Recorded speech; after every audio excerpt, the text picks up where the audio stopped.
Welcome back. You're still watching Nedbank Business Watch, and right about now in this segment we are doing the market analysis, and with me is Sandiswa Dlamini from Nedbank to give us an analysis of how the markets are performing today. And actually he's going to give us the news starting from the market analysis with the Federal Reserve Bank. First of all, welcome to the show, and they give us a breakdown actually of what is happening with the Federal Reserve Bank in the US today. Thank you, Mr. Ngwane, and good afternoon to your viewers at home. So as you have rightfully said, there's a lot happening, especially starting off with the Federal Reserve in the US. This will be followed by the SARB in SA and then the CPE in our country. So this week we are getting interest rate decisions. So the US will announce theirs today, of which it's following the announcements in terms of their data where they released the CPI data, which indicates inflation levels in the US. So these numbers were exactly as targeted or as projected by economists at 2.9%. So this leads to the fact that the market is predicting, or it has already priced in, a 25 basis points cut for the Federal Reserve, which will happen today.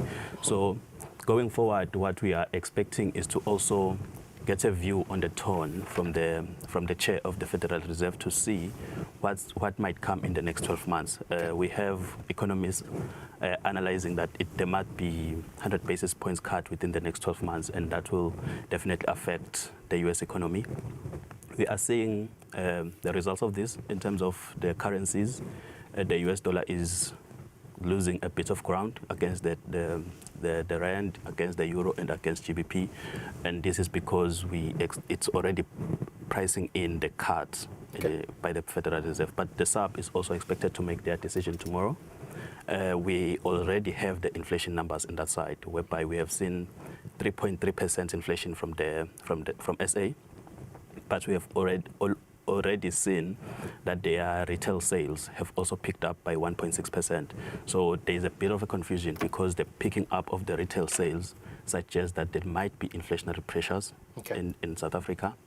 But the inflation levels of 3.3 is quite low compared to their original target, which was a midpoint of 4.5%.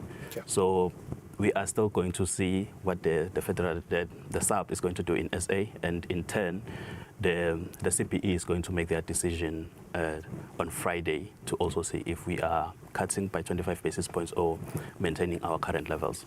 Right. Of interest now would be Eswatini, of course, like you're saying, that CPE will be releasing theirs on Friday.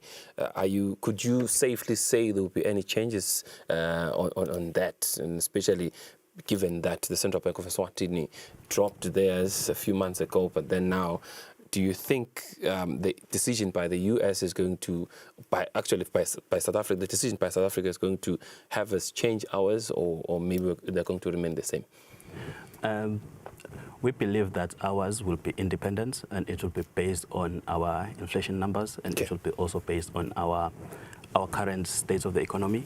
So at this stage, we still have an interest rate differential between South Africa and Swaziland, and from previous interest rate decisions, we noticed that sometimes the South African government, the South African Reserve Bank, can cut their interest rates and ours being maintained. So that might still happen. We are still not sure. We are going to hear from the central bank what their decision is on Friday. Let's talk commodities now. We saw a good performance with gold. I think it was yesterday's markets.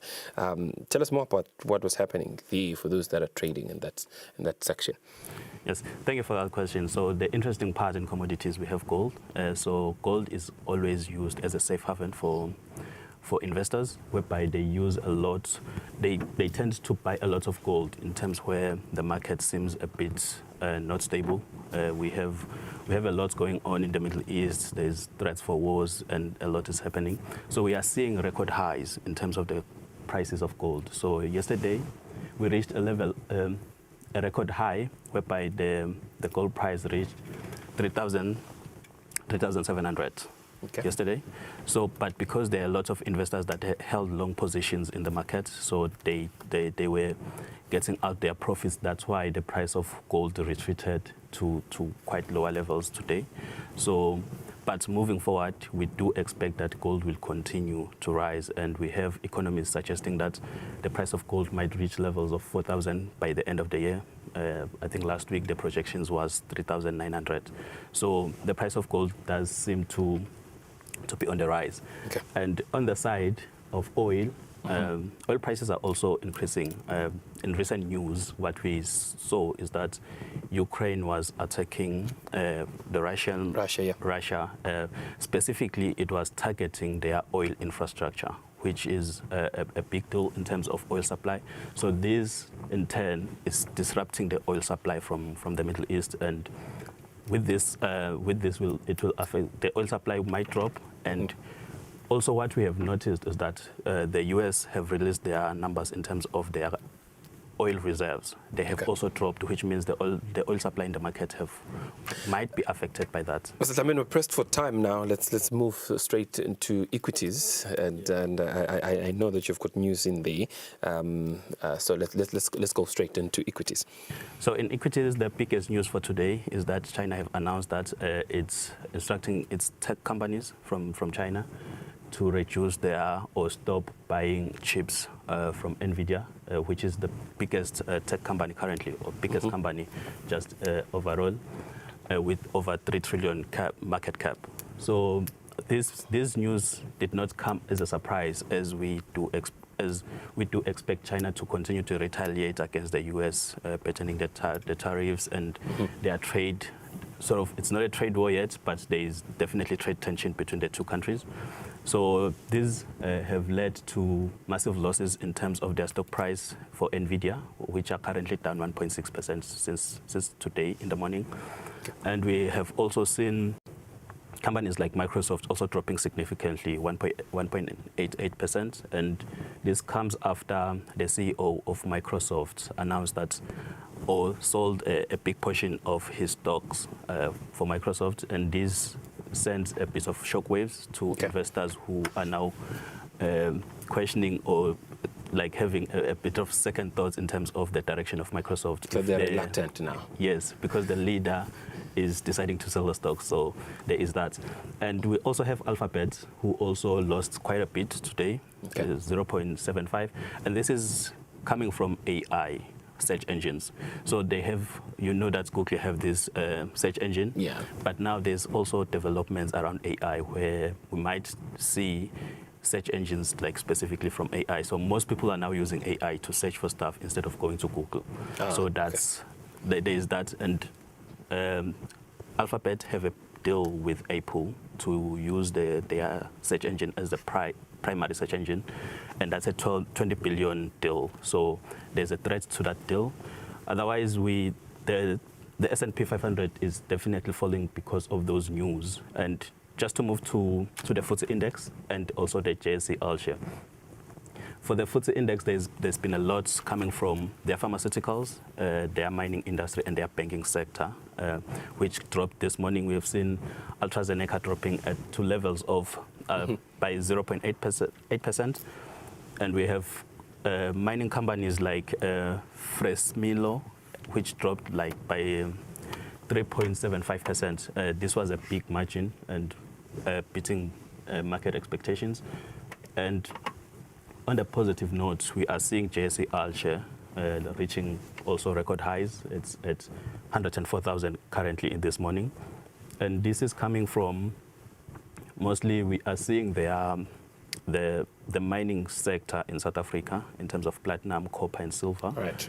So these industries are currently up. Platinum is up 2.04. Copper is up 2.07, and silver is up 5.98. So, all right. In conclusion, let's take a look at currencies. The US dollar is standing at selling at 17.38.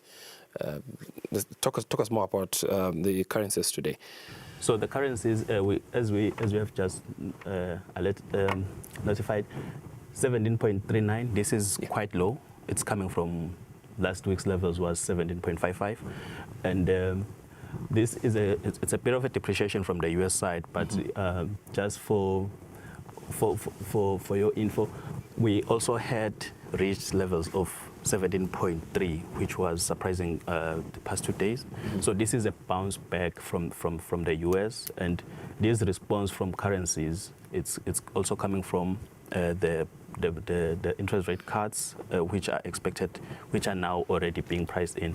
But what we are going to probably monitor and see is if those expectations are not realized. If the interest rate cut is not 25 basis points, maybe it's higher, then the market will react to that to price in the new decision. But at the moment, we have these levels. The euro is at 20.56, 20.6056, yeah. and GBP at 23.72. So in the morning, all these rates were quite low.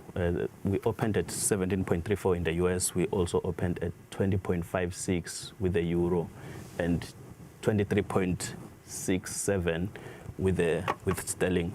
So this is a bounce back, definitely coming from the US. All right, that brings us to the conclusion of what has been an interesting market analysis from Nedbank. Thanks so much, sir, for your time. Right about now, let's take a quick commercial break. When we come back, Sfiso and I shall be concluding. And in fact, right about now, let's just conclude the show. It's been an interesting time that we had.